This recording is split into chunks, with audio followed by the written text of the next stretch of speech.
Hello, friends, and welcome to Your Daily Detroit. It is Friday, November 11th, 2022, Veterans Day. Thank you very much for your service. Want to acknowledge that right up front. Today is an About Town edition of Your Daily Detroit. We used to do these, Devon O'Reilly, who is across the table from me from west of Woodward. How are you, sir? I'm doing great, Jerry. Right, this was my calling card, was the Man About Town sessions we do every month, and then you just asked me to keep doing more, and we expanded our horizons, so to speak, but we are still the Men About Town. That people had questions about, and of course some recommendations for places to go around Metro Detroit. And let's just kick it off like we normally do. Mr. O'Reilly, where have you been? Well, Jer, I've actually had some interesting experiences over the last week. I got to say, I've kind of taken my about towning up a notch of my usual life here because it was a crazy week. We had the election earlier, Tuesday. We're still sorting things out. We know a lot in Michigan, but the rest of the country. But the rest of the country is still sorting things out. And always for me, that whole week, the days after election day are just a sorted time where you're kind of celebrating, but you're also all depends on what your side of the aisle you're on. It depends on what side of the aisle you're on. So I was just thinking about, if you find yourself in a situation where you wake up a morning and you've maybe tied one on, or you're just, it was a rough night or it was a great night, where could you even go in Detroit if you wanted to, let's say, keep the buzz going? Mm-hmm. I know we're going to a space where maybe not many people are in, but I think it is our duty as Daily Detroit to tell you where you could get an Irish coffee at 9 a.m. And where can you? Because I don't know the answer to this. You know what? I didn't think I knew the answer to this either. But Speakerbox, which we've talked about before on the show, essentially serves booze from 7 a.m. to 2 a.m. every single day. It's a coffee shop. It's a cocktail bar. They will make a fantastic Irish coffee. I'm not saying that's what happened, but I'm just telling you they make a fantastic Irish coffee. Wow. Yeah, and full cocktail bar at any time of day. This kind of reminds me of Detroit's long history of shift drinking. Yes, right. Long history. And younger people might not know. I had some uncles who definitely shift drank. And that meant you worked a different shift at the plant. And so your day might have ended at 7 a.m. Like your day may have ended at a strange time. I remember when I worked at the TV station, my day ended at a strange time often. And so going to drink happens at different times for different jobs. In fact, that still happens to this day a bit. I mean, I think there's less third shift than there used to be, but that's still really a thing. And it makes me think about that long history of manufacturing and shift drinking. You're right, Jerry. And you know what? Interestingly enough, shift drinking is still very much a thing in the downriver area. Really? Yeah. Good to know. I hear it's in Warren, too. I could see a few friends in Warren. They're like, that's the west side. You got the stamping plant, you got the plants and all that. Yeah. You gotta have those shift drinking bars. Actually, you know what? If you know a shift drinker or are a shift drinker, dailydetroit@gmail.com. I want to know what those spots are nowadays. It'd be interesting to know. Well, hey, there's not much downtown, but I'm giving you the lowdown. It's Speaker. Yeah, if you want to go downtown, Speakerbox, Capitol Park, basically on Griswold. Also, just get a coffee too. It's a great place for a coffee. Oh yeah, I have done a lot of writing up in the perch up there, and it's just got such a great view of Capitol Park and all of that. Yeah, exactly. Which is going to be right next to actually where the Woodward Throwbacks is going in. Woodward Throwbacks is having a thing called Woodward Home. Did you know this? No. Yeah, they're going to be doing home furnishings in downtown Detroit. I could see that. I mean, weren't they down Michigan Avenue? Well, long story. So Michigan Avenue, and then they moved over to Hamtramck. They bought that dealership building on Joseph Campo. Yeah, right. They've had a retail store for a while. They kind of put that into kind of sunset for being like a once in a while kind of thing showroom. But this retail space I'm excited about because there'll be lots of accessories and different things like that. That was something that I mentioned in the newsletter, but I realized I had not mentioned in the podcast. And Kyle and Bo are an example of a couple of great entrepreneurs in Detroit that have really made things go. They even rehabbed a house just a couple blocks away in the North End. Very cool. Well, your stomping grounds. Yes. So I just wanted to give that a shout out as we're talking about places to go. That should be open soon. So that's pretty exciting. It's not a booze place to go, but it's a place to go. It is a place to go. We're always looking for places to go. You can combine your booze with your shopping. Speaking of places that will be open soon, it looks like, which is kind of a rarity, Basan. And we got some emails about this, so I'm glad we're talking about it. Yeah, in the Eddystone building, part of Olympia Development there.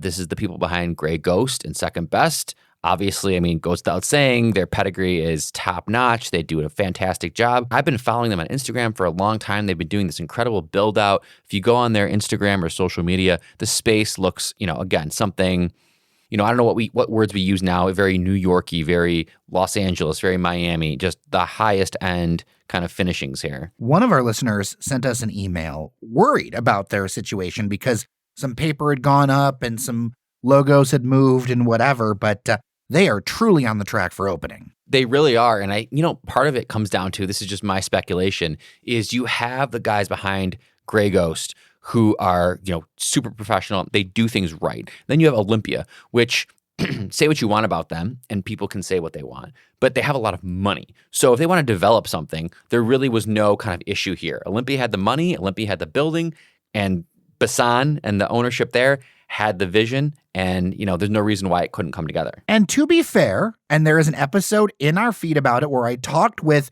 one of the heads of Olympia's development people, all right?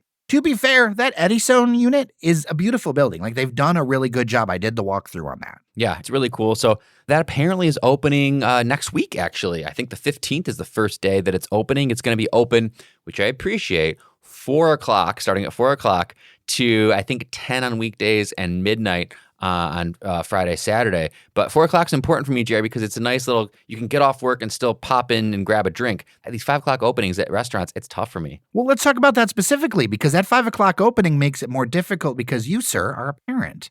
And you've got to get back. And I think about a lot of people who have got to get back. If you want to be able to slip in a little bit of just one drink or a coffee or some whatever. Appetizers. An appetizer, a little snack, whatever. Yeah. When you open up at 5, it really closes you off from that market. Like, it makes it so that you can't go. It really does. I think you lose a lot of potential there, especially downtown, especially now. I've belabored this point, but people are back. Quicken has called and Bedrock has called employees back 3 to 4 days a week. You have that critical mass of people downtown. My wife and I work downtown. So, Jerry, you're talking about that. It actually creates kind of a fun environment where we can have a little date meetup at 4 o'clock, but then we have to get back to the baby by, 5:30 or so. So the 4 o'clock open, I think, is huge, and I hope more places incorporate that. I was talking on background to a number of entrepreneurs in the last couple of weeks, and one of the things that they've noticed is that not just the callback to work, but even if you're working from home or you've got like a blended schedule, a lot of people just want to go out to a good third place, whether it's shopping, whether it's a class, whether it's whatever. There is that feeling of like just wanting to get back into those things, and that's truly starting to rebound. Some of them, as I said, on background, they didn't want to share their exact financials, but they're like, their classes are coming back. They're everything else. It's that desire is there.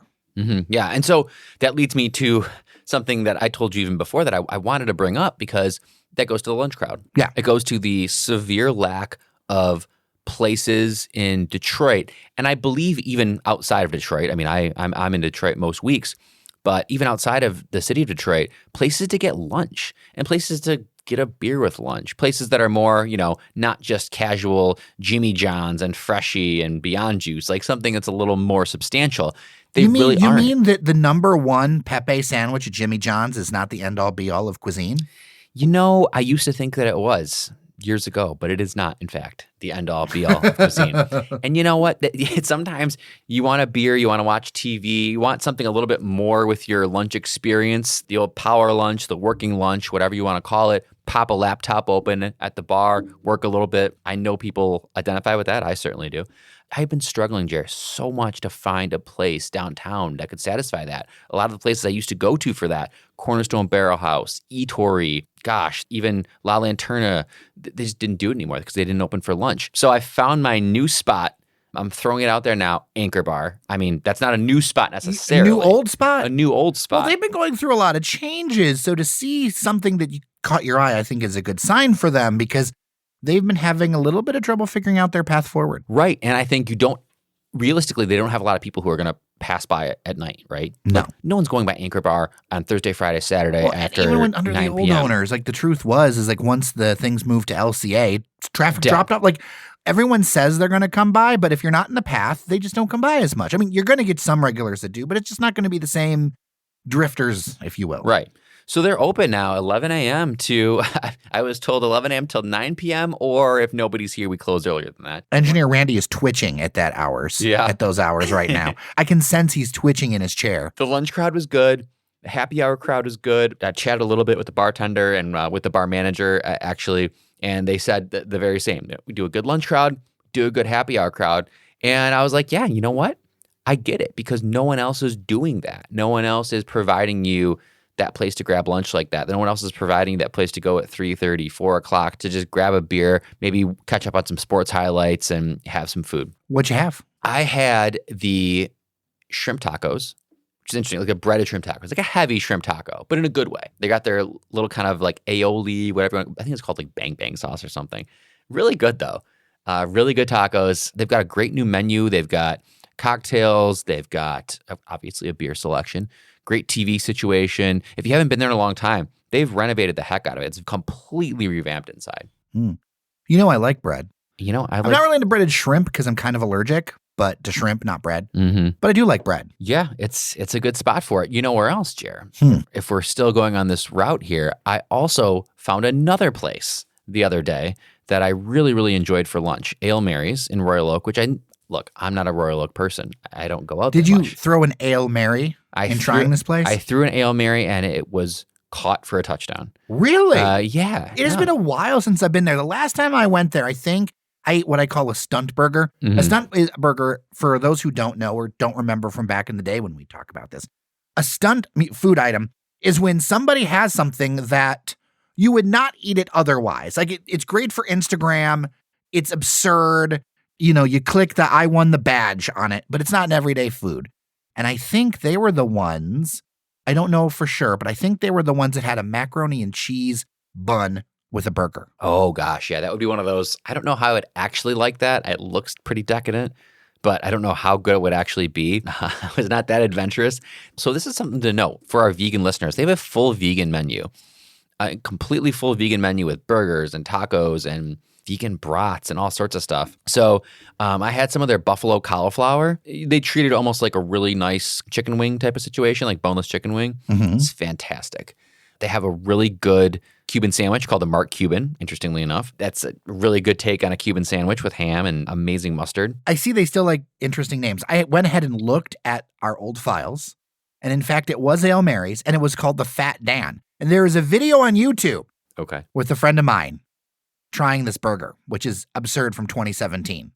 So they've been around a minute, but they're still. Yeah, and maybe new to me. I hadn't been in a while, and they were a good find for me as I was out in Royal Oak for work. Good lunch spot. They were open. People were there. Great beer menu as well. A lot of good stouts and porters as we're getting into the colder season. So I was really happy with that. Really, really good finds for lunch. So I'm happy with what I found and where I've been, Jer. But I've seen you kind of rolling around. Oh boy, rolling around downtown. You know, I've been eyeing this Midway, and I never have been able to bring myself to set foot inside. I know there's all sorts of, during the summer, there was golf, there was basketball courts, there was all sorts of fun stuff. You made your way into the Midway. Yeah, full disclosure, went to the press preview. Okay. No money or anything was changed hands. In fact, it cost me money because it cost money to park, but it was worth it. It was a great time to check out kind of two components of this. So there's the Monroe Street Midway, and if you go on our social media, you will see me experiencing the bumper cars. It's a great video. It's a fun video. And in that Midway are a ton of fun games. It's in that spot, that Monroe block development that was going to happen, and it just hasn't yet. And so it's basically a parking lot that they've repurposed into this, frankly, fun space. So bumper cars, puck putt. So putt putt with hockey sticks. Interesting. Okay. Which I think is very appropriate for here. Yes, although I totally a little agree. Cognitively dissonant with how warm it was when I tried it. It's okay, but that totally makes sense here. Yeah, totally. Then there is a giant slide. Always fun. Right? 20 feet tall, 80 feet long. An arcade in a tent, which I'm all about, like the good arcade games. Jared, can I ask you, do we know yet with the Winter Blast that comes up every year? It feels like this is taking on a lot of the activities that would normally take place at the Winter Blast. And so it makes you wonder if this is going to be the new location for the Winter Blast. Well, Winter Blast has gone to Royal Oak. Oh my gosh, you're right. It is permanently so in Royal Oak. John Witt's just got a permit if you, to set up a ice rink in downtown Royal Oak. a la Campus Martius So style. this is the unofficial winter blast. You can go to the holiday markets, the Cadillac Square markets. Not a word was told to me about such said rivalry, but you could easily tell that I'm making it. You're making. I'm making it. Stay in Detroit. Go to your bumper cars, your puck putt. Yeah. There was also the Lodge, which, by the way, couple of improvements. One, clear roof. Now that's in Cadillac Square. So Monroe Block has all the games. It's got some bites to eat, things like that. Little fire pits, all the games, stuff like that. Now, Cadillac Square across the street, that's got the nosh, the booze, and the shopping. And key, the booze. So the Lodge has now a clear roof, which really improves things a ton. Like it opens up so you can see the skyline inside of the tented lodge. Number 2, the alcohol is back. Now, that's not for everybody, and I didn't drink it all during this one. And you don't have to drink, obviously. But I know you are a connoisseur of such things, and the idea of a cocktail while you are enjoying a fine couch or the winter music inside of a lodge would be very appealing to you. A fine couch and a cocktail. I mean, Jerry, you're talking about a great Friday night for me. And then there is a bunch of shopping. Originally they did this holiday market stuff in those little glass gazebo things. Right. Now they actually have full out retail pop-up spaces. They're like little buildings. They're a lot warmer. They're cuter. It's just a great thing. And they've got 2 rows of them with all kinds of ways to get a jump start on your holiday shopping. And Devon, I talked to a couple of the vendors. You want to hear from them? I would love to. My name is Finn, Finn for Mica, like the countertop, Formica. So what's the idea behind Flamingo Vintage? We have a vintage clothing store in Mexican Town in Detroit. It's 2,500 square foot, Art Deco renovated department store. We love vintage, obviously. We've been around for we've been there. It'll be our 4-year anniversary soon. But we've been in the vintage game for over 10 years, and, we truly love it. So. Well, the first thing I noticed was that hat. That hat is absolutely wonderful. I have something similar back at home. What is kind of your style inspiration? I guess I got it from my grandfather, kind of that old school, that era, where, you presented yourself when you went out, those kind of things.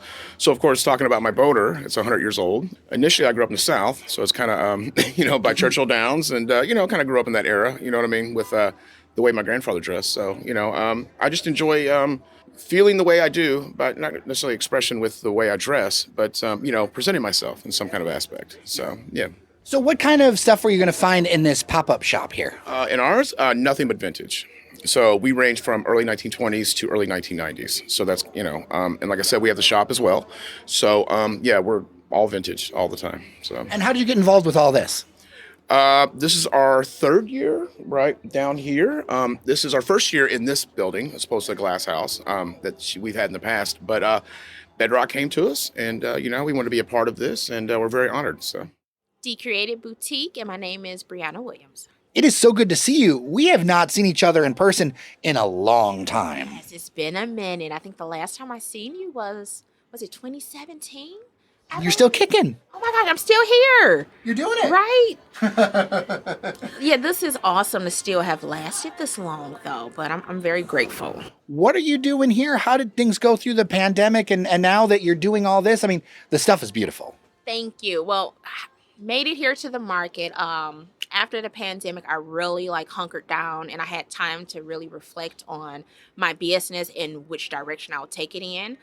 So I have not only just baby, I've upgraded to some toddler clothes. I added a few extra sizes. Now I also have matching mommy and me sets. So I've evolved over the years, and what works is, moms coming in buying something for their babies and a matching t-shirt for them. So that's all good. That's awesome. So where did this, for people who don't know, where did the idea come from? So Decreated, and funny story too, Decreated stands for Detroit Created. So I started this almost 12 years ago after making clothes for my baby, and people would always compliment oh, where did you get that from? I'm like, oh, I made it. And so that's what sparked the oomph to start the Etsy shop. And then from Etsy shop to storefront to trailer to pop-up shop. So that's the story behind Decreated Boutique is baby and toddler clothes that's meant to be worn with intention. Kids want to grow into their clothes. I make everything extra large so that way they can grow into it over the years. You don't have to buy it all over again.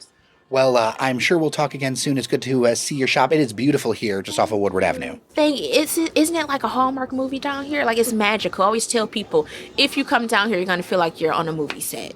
Oh, you know what? The other thing I wanted to mention, the food. Monger's Provisions. We had them on the show during the pandemic. They Right. did like a virtual cheese tasting with us. Their grilled cheeses are to die for. Oh, it's like the raclette grilled Yup, cheese. yup. That was amazing. Yes. Yes. I've had that before. And it's so good. They've done so well with their location in Midtown and then also opening up in Berkeley.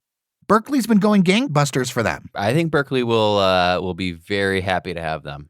But their food's right there at Cadillac Square, so you can check it out. It's just to the left of the lodge. Mhm. They also have gift wrapping by post. Very cool. So like you can do a whole thing. If in the next week you wanted to kind of get a little sneak preview, as we know, the tree lighting is next week. Oh yeah, that's so right. if you want to kind of pop in before it gets crazy, I would suggest if you're listening before next. check it out this weekend because next weekend it's really going to It's going take to get off. crazy. The tree will be lit. But as I think you pointed out, the tree is up. So if you kind of want the experience, little pro tip here, the tree is up in Campus Martius. You can still see it. And there will be throngs of people down there. Yeah. Like it is a real, But if you want to avoid the rush of next Friday. which I think there are some people who do, and I'm all about that. Are you going to go to the tree lighting? You know, Jerry, I'm not going to go to the tree lighting. I normally would just because I work a couple blocks away, but it's on a Friday. And you know what?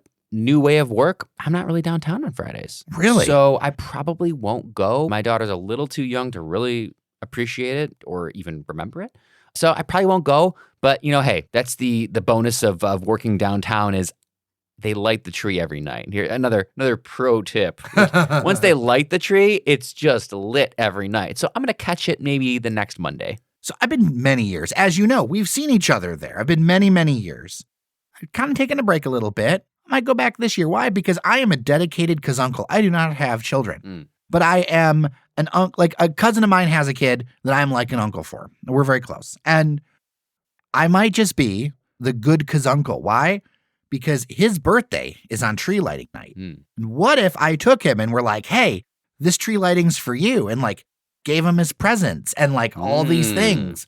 Wouldn't that be rather exciting? He's like 8 now. Yeah. So I think that's old enough. I think he would definitely remember it. He would appreciate it. And you know where you should go, Jerry? You should go to Anchor Bar.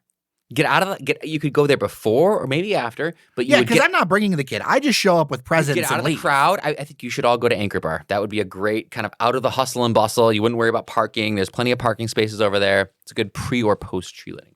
Devon O'Reilly, it's always good to see you. Great to see you, Jer. If you've got suggestions on places we should check out, questions you have about things happening around town, dailydetroit@gmail.com. I hope the listener who asked us about Basan and got a lot of their questions. In fact, there were a few of them because people got nervous that wasn't happening. I was going to say, Jer, if you mention stuff like places we need to check out or look into, we will do it. Rest assured, we will look into, dig into, go to anywhere you tell us.